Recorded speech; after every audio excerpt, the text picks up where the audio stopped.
So now we'll talk about preeclampsia. And again, I would like you to know that there are guidelines regarding the use of ultrasound in screening and follow-up of preeclampsia. So the large part of this talk will be dedicated to these guidelines. Phần trình bày tiếp theo của tôi là về tiền sản giật và cái ứng dụng của siêu âm trong cái việc mà sàng lọc và tầm soát tiền sản giật. Preeclampsia is a big problem throughout the world.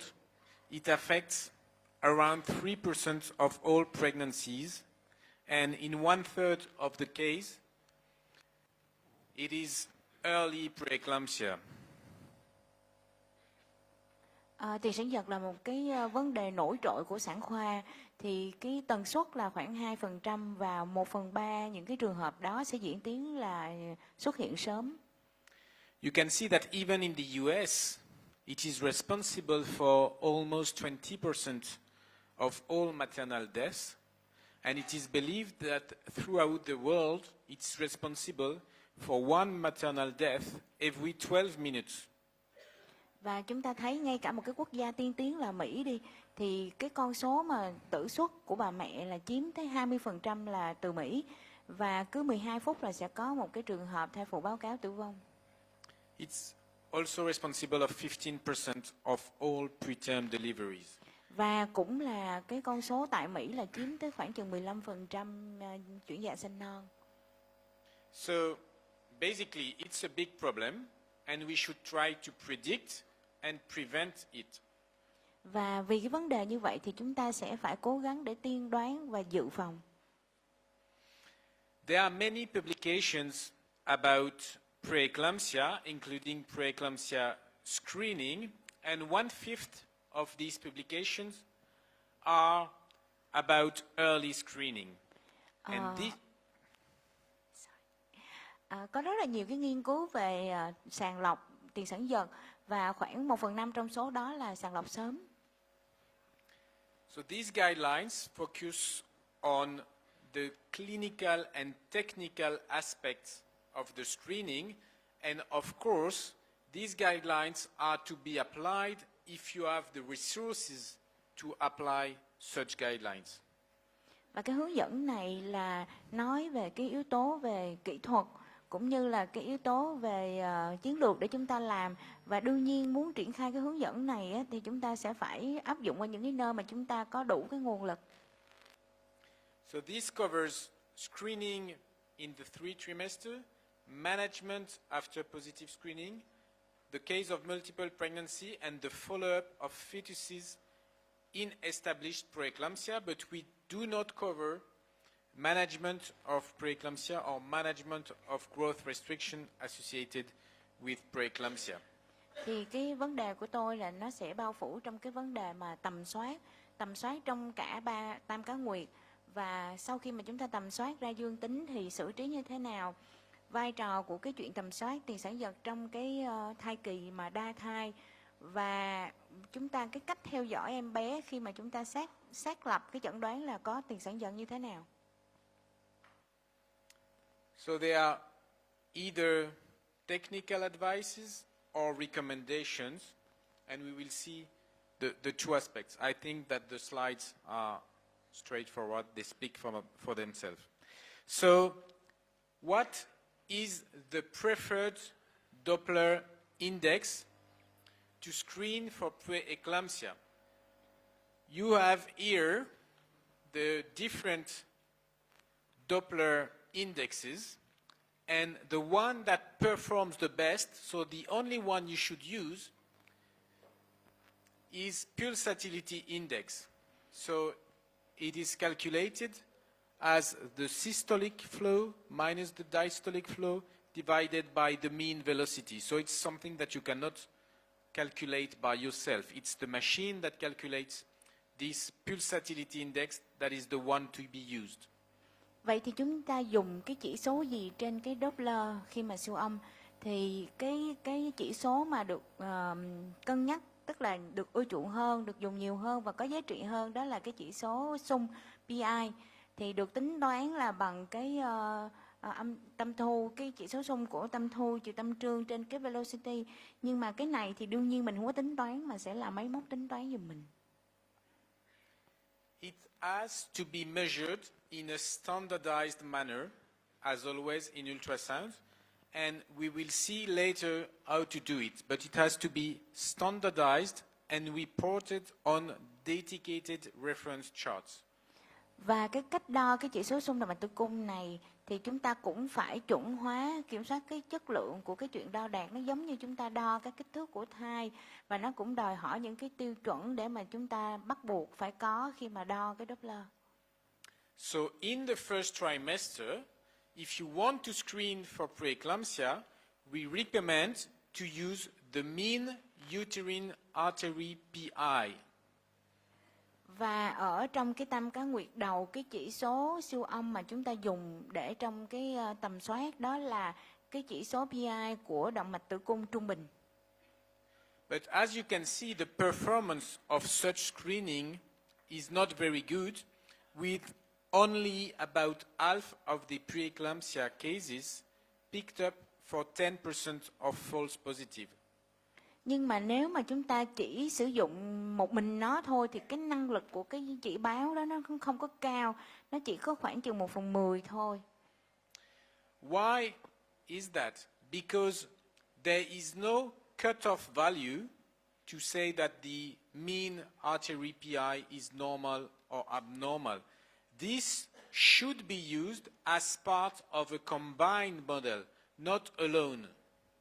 Vì thế chúng ta không có sử dụng nó giống như là một cái chỉ số độc lập, mà chúng ta sẽ phải kết hợp trong một cái mô hình tính toán cộng với những cái yếu tố khác. So such combined model allows you to use the mean uterine artery PI in combination with other important risk factors. Và cái mô hình tính toán đó là chúng ta sẽ kết hợp cái chỉ số xung động mạch tử cung trung bình đó với những cái yếu tố khác của mẹ. So, the Fetal Medicine Foundation has developed a risk model in screening for preeclampsia, and this risk model is kind of funny. It's called a competing risk model, and basically the assumption of this model is that every woman will develop preeclampsia. Tổ chức FMF thì họ tính toán cái mô hình, họ xác lập cái mô hình từ đâu? Thì cái xác lập mô hình đó từ cái giả định là họ giả sử rằng tất cả các thai phụ đều sẽ bị tiền sản giật. But the adjusting variable is when will preeclampsia occur? Because if you say that a woman is going to develop a preeclampsia at a gestational age of 54 weeks of gestation, that means you don't care, because your model says that this woman will have a preeclampsia after delivery, which is of course impossible, and which means in the model that this woman is low risk of having a preeclampsia. Và cái câu hỏi trả lời cho cái giả lập đó là khi nào sẽ xuất hiện cái tiền sản giật. Ví dụ như tất cả các bà bầu đều sẽ xuất hiện tiền sản giật, nhưng mà cái con số tính toán là cái xuất hiện tiền sản giật của bà bầu đó ở cái thời điểm là 54 tuần. Thì thực sự chúng ta không có quan tâm nữa, tại lúc đó là bà bầu đã sanh rồi. Nghĩa là bà bầu này không có cái nguy cơ xuất hiện tiền sản giật trong thai kỳ. And on the opposite, you may have a result saying that this woman is more likely to do an early preeclampsia, and this woman will be considered as high risk. So the factors in your model will impact on the gestational age. Your model computes that it is likely that this woman will develop preeclampsia. Do you understand this model? Và cái mô hình này nó trả lời là nếu mà cái biểu đồ phân phối của chúng ta mà chuyển trái á, thì nghĩa là cái thời điểm mà xuất hiện tiền sản vật của chúng ta sẽ sớm hơn, đồng nghĩa với cái câu trả lời là nó sẽ xuất hiện tiền sản vật ở cái giai đoạn sớm của thai kỳ. So just for you to understand, these are some examples of the effect of these variables on time to delivery with preeclampsia in this model. So you see, for example, that if you are old, the model says that you are more likely to develop preeclampsia early in pregnancy. The older, the earlier. And you can see that on average, if you are 45 years, you will have preeclampsia on average 2 weeks earlier than if you are 35. Đây là một cái cho chúng ta hình dung ra cái câu chuyện trả lời của cái mô hình này là như thế nào. Ví dụ như chúng ta thấy căn lên trên cái biểu đồ, nếu một cái thai phụ 35 tuổi và một cái thai phụ 45 tuổi thì thực sự là cái thai phụ mà 45 tuổi thì sẽ có cái xuất hiện tiền sản vật sớm hơn 2 tuần lễ so với những cái thai phụ mà 35 tuổi.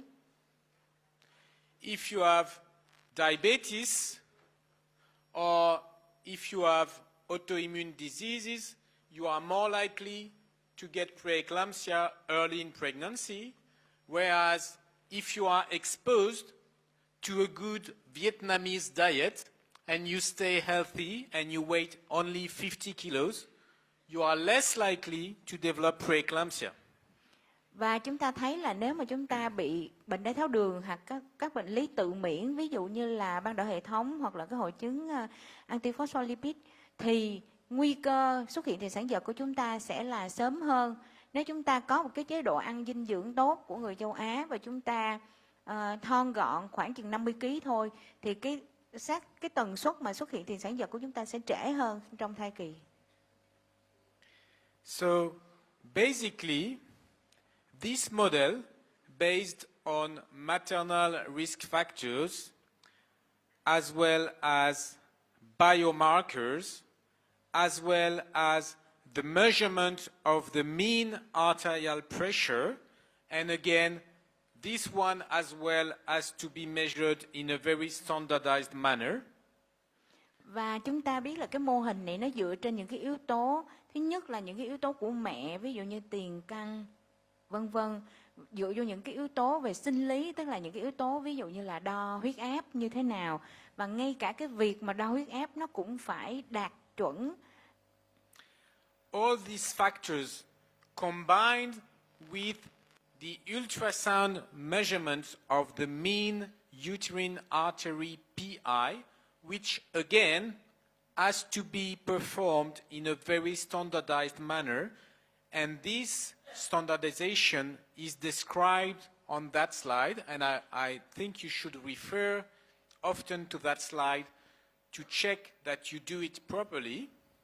Và những cái yếu tố tôi đã nói ở trên, yếu tố của mẹ, những cái mặt cơ về sinh lý, và chúng ta sẽ kết hợp với lại cái PI động mạch tử cung trung bình, và cái chuyện mà đo đạt cái Doppler để chúng ta có cái chỉ số PI động mạch tử cung cũng phải đạt được chuẩn về chất lượng. Thì trên cái slide tôi trình bày ở trên là nói về những cái cơ bản, những cái tiêu chuẩn mà chúng ta mới tiến hành lấy được cái chỉ số xung động mạch tử cung. So this combined model that you can apply as early as in the first trimester performs very well, and you can see that based on all these factors, you can approximately predict 80% of preterm preeclampsia with a false positive rate of 10%. It's always important in all screening to look at the detection rate. Here it's around 80%. But on the other hand, to look at the false positive rate. This means that by classifying 10% of the population as high risk, you will identify within these 10% 80% of the preterm preeclampsia. Và nếu mà chúng ta kết hợp trong cái mô hình tính toán đó thì chúng ta nhìn trên cái bảng so sánh này, chúng ta có được một cái năng lực của cái sàng lọc đó rất là cao, là đạt được gần khoảng 80% với đo huyết áp động mạch trung bình, chỉ số xung động mạch tử cung trung bình và cái mặt cơ sinh hóa đó là cái PLGF. Và chúng ta khi nói là một cái chiến lược sàng lọc đó như thế nào thì chúng ta sẽ phải để ý tới cái tỷ lệ phát hiện ở cái ngưỡng dương tính giả chấp nhận là bao nhiêu. Thì ở cái tình huống mà chúng ta dùng cái mô đồ tính toán này á, thì chúng ta với chấp nhận dương tính giả là 10% thì chúng ta sẽ đâu đó phát hiện ra được khoảng chừng gần 80% những cái trường hợp mà tiền sản giật. Really, it's important to understand for all screening strategies this balance between detection rate and false positive rate. You can enter the waiting room of your first trimester ultrasound clinic and tell to all the women who are waiting to get an ultrasound with you, you will all develop preeclampsia. Và cái câu chuyện là chúng ta chọn lựa cái chiến lược sàng lọc nào và chúng ta sẽ phải hiểu là như thế nào, chứ còn nếu mà chúng ta cứ nói vô là các bà bầu mà trong phòng chờ chúng ta làm cái siêu âm quý 1 và chúng ta nói hết các bạn là sẽ bị tiền sản giật hết đó thì nó sẽ rất là khủng hoảng. You will have a 100% detection rate. You will have detected all the preeclampsia, but you will also have a 100% false positive rate. Và nếu mà chúng ta nói là phát hiện 100%, nghĩa là chúng ta có 100% tỷ lệ dương tính giả luôn. So this screening strategy works very well. It has been confirmed in many studies. And again, especially if you follow strictly the quality criteria for mean uterine artery PI measurement and for mean blood pressure measurement, the performance of this screening strategy is really good.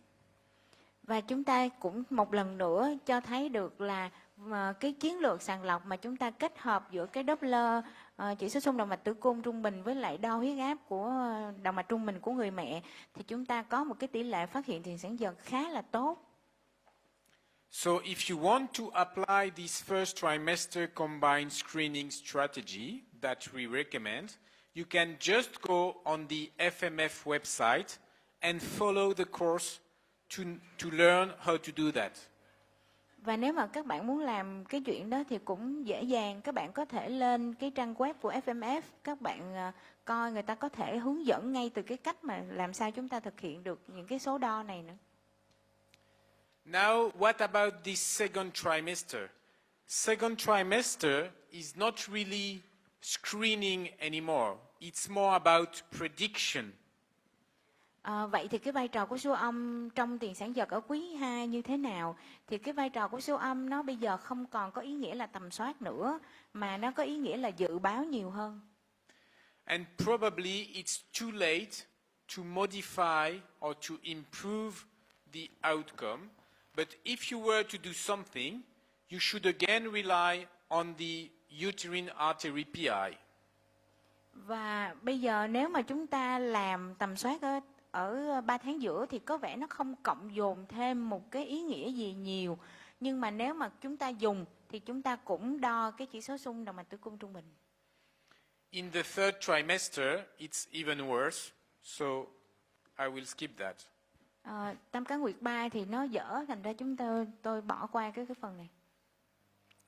For multiple pregnancies, little is known. There are twin-specific ranges, but we, however, suggest to use the same screening strategy as in singleton pregnancies. Cái câu hỏi đặt ra là khi sàng lọc cho cái thai kỳ đa thai thì chúng ta sử dụng theo cái bảng tham chiếu gì khi mà đo đạc, thì tôi vẫn khuyến cáo là mình sẽ dùng cái bảng tham chiếu dành cho cái đơn thai. What about longitudinal changes? You probably know that these women with a uterine artery Doppler that remains abnormal in the second trimester are probably more at risk than those women with a normalization of the uterine artery Doppler in the mid-trimester.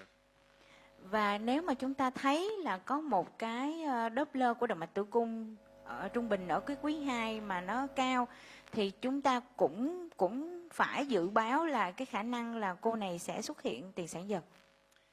This is true, but we do not recommend to look at longitudinal changes because if you wait the second trimester to know who are the women with the highest risk, then it is probably too late to start prevention. Và nhìn về cái khía là theo dõi chiều dọc của một cái thai phụ, thì chúng ta đừng có kỳ vọng là chúng ta chờ cho tới một cái sự thay đổi bất thường khi mà đo cái Doppler động mạch tử cung ở quý 2, vì lúc đó thì nó sẽ là quá trễ để mà chúng ta can thiệp dự phòng. Now, maternal hemodynamics, you can skip it for the moment, no value. Về những cái thay đổi huyết động của mẹ thì nó không có vai trò nhiều, thì tôi bỏ cái đó qua một bên. Placental volume, no value for the moment. Về cái thể tích khối của bánh nhau cũng không có ý nghĩa nhiều. So really, it's mainly first trimester combined screening. And then what should you do after to try and prevent preeclampsia? You should start low dose aspirin. Vậy thì cái vấn đề chính trở lại là chúng ta phải sàng lọc bằng cái mô hình kết hợp tính toán ở 3 tháng đầu. Và khi phát hiện ra dương tính thì chúng ta sẽ bắt đầu can thiệp dự phòng bằng cái aspirin liều thấp. And again, if you screen only in the second or even in the third trimester, you may decide to intensify the follow-up of these patients, but this is it. It's too late for prevention. Và nếu mà chúng ta phát hiện cái câu chuyện là nguy cơ cao của tiền sản giật ở quý 2, thì cái câu chuyện bây giờ là chúng ta theo dõi sát thôi, chứ nó không còn có ý nghĩa là chúng ta can thiệp để mà có thể dự phòng cái câu chuyện đó xảy ra được. Another interesting issue is the value of ultrasound, not to predict preeclampsia, but in women with preeclampsia.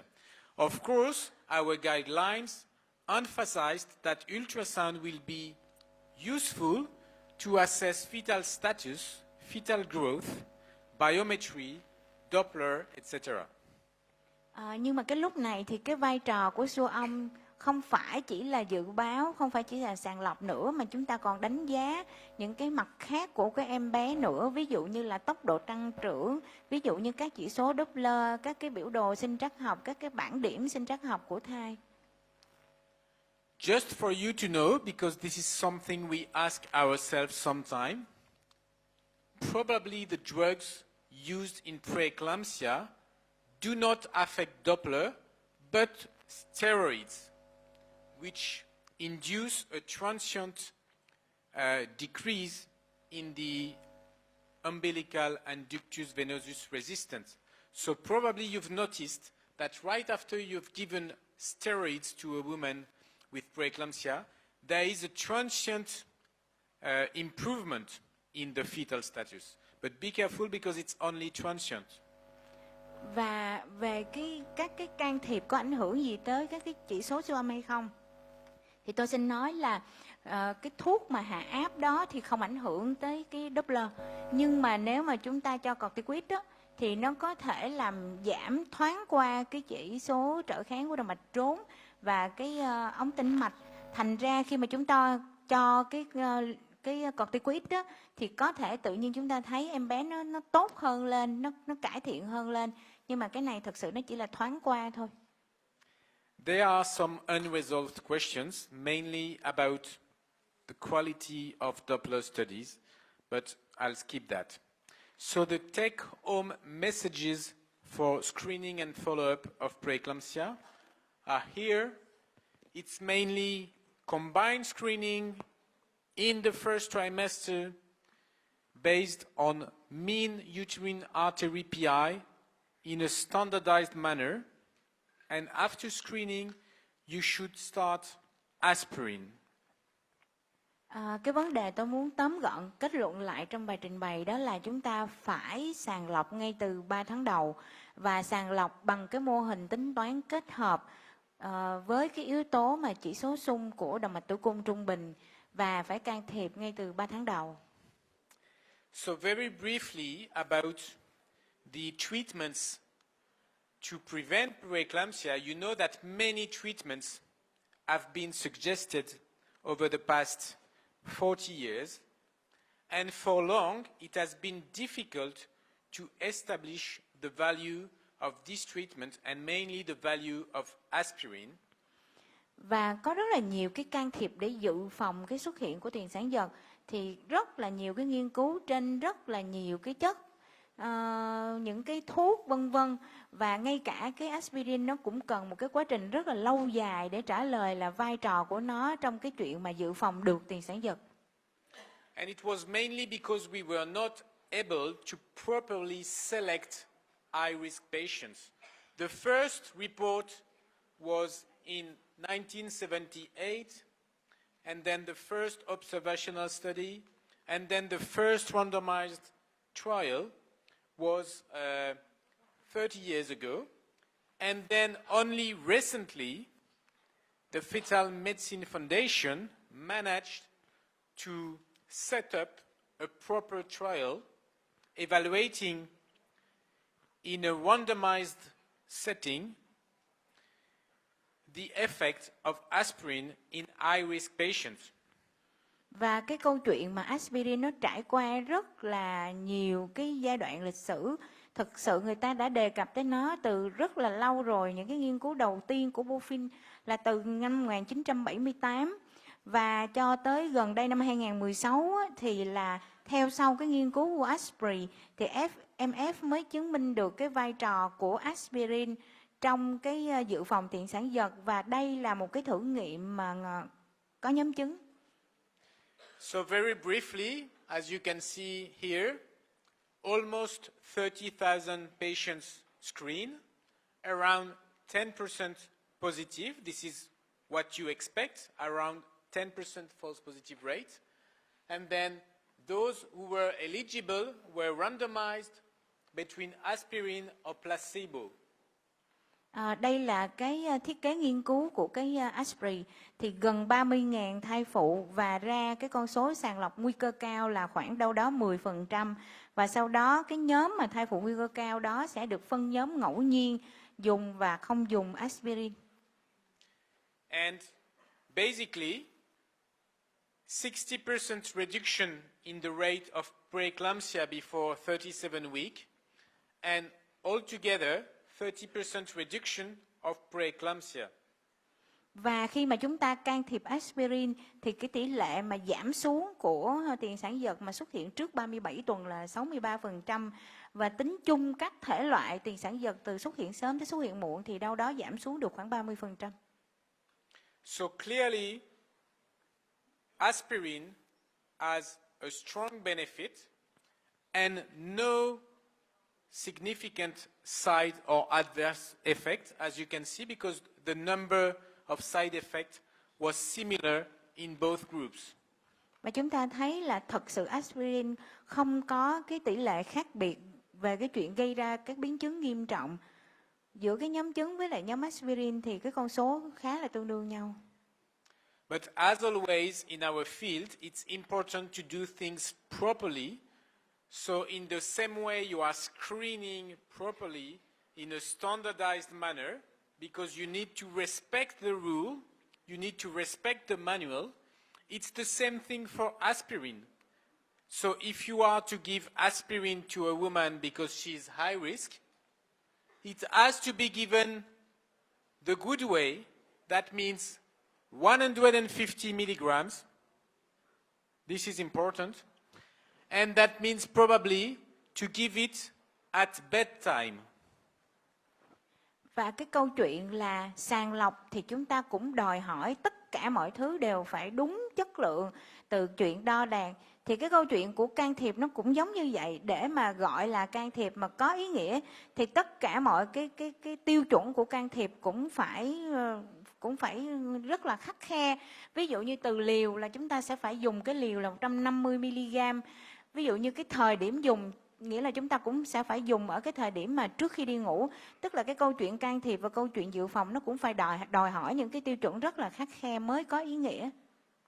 So important to give 150 milligrams, and important to give it at bedtime because it is the moment where the antiplatelet activity is the most efficient for aspirin. Tại sao chúng ta sử dụng vào cái buổi tối trước khi đi ngủ? Vì người ta thấy là cái vai trò của cái kháng tiểu cầu nó tốt nhất và nó đạt cao nhất ở cái thời điểm buổi tối trước khi đi ngủ. So, just the take-home message, combine screening in the first trimester that you have to do properly following the FMF guidelines, number one. And if you screen a woman high risk, give aspirin 150 milligrams at bedtime. Nói tóm lại, tôi xin nói là cái thông điệp mà tôi muốn gửi gắm tới các bạn hôm nay đi về. Thứ nhất là sàng lọc theo những cái hướng dẫn mà rất là khắt khe và đạt tiêu chuẩn của FMF. Thứ hai là khi sàng lọc ra nguy cơ cao thì chúng ta phải điều trị và đúng chuẩn là 150 mg trước khi đi ngủ. Thank you.